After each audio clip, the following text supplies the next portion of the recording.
ঈদের ছুটির পরপরই বেশ কিছু সরকারি চাকরির পরীক্ষা অনুষ্ঠিত হতে যাচ্ছে। এর মধ্যে হয়তো আপনার পরীক্ষাও থাকতে পারে। আজকে আমরা এরকম কিছু পরীক্ষার তারিখ জানবো যেগুলো ঈদের পরপরই অনুষ্ঠিত হতে যাচ্ছে। বিডি স্টাডি চ্যানেলটিকে সাবস্ক্রাইব করে আমাদের সঙ্গেই থাকবেন, কারণ চাকরি এবং এই ধরনের আপডেট আমরা প্রতিনিয়ত প্রচুর ঘাটাঘাটি করছি এবং আপনাদের জন্য আমরা তুলে ধরছি তথ্যগুলো। আশা করি আমাদের সঙ্গেই থাকবেন। চলুন মূল আলোচনায় চলে যাই। ঈদের পরপরই অনেকগুলো সরকারি চাকরির পরীক্ষা অনুষ্ঠিত হতে যাচ্ছে। তার মধ্যে প্রথমে রয়েছে বাংলাদেশ বিদ্যুৎ উন্নয়ন বোর্ড। বাংলাদেশ বিদ্যুৎ উন্নয়ন বোর্ডের যারা নিরাপত্তা প্রহরী পদে নির্বাচিত হয়েছে তাদের কিন্তু শারীরিক পরীক্ষা এবং অন্যান্য যাচাই বাছাই সম্পন্ন হবে আগামী 15 থেকে 22 এপ্রিলের মধ্যে।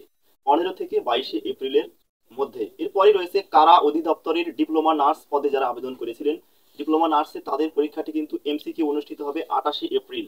আগামী 28 এপ্রিল কারা অধিদপ্তরের ডিপ্লোমা নার্সদের পরীক্ষা অনুষ্ঠিত হবে। চট্টগ্রাম বন্দরে যারা নিরাপত্তা প্রহরী পদে নির্বাচিত হয়েছেন তাদের কিন্তু পরীক্ষা নিরীক্ষা হবে, শারীরিকভাবে যাচাই বাছাই হবে।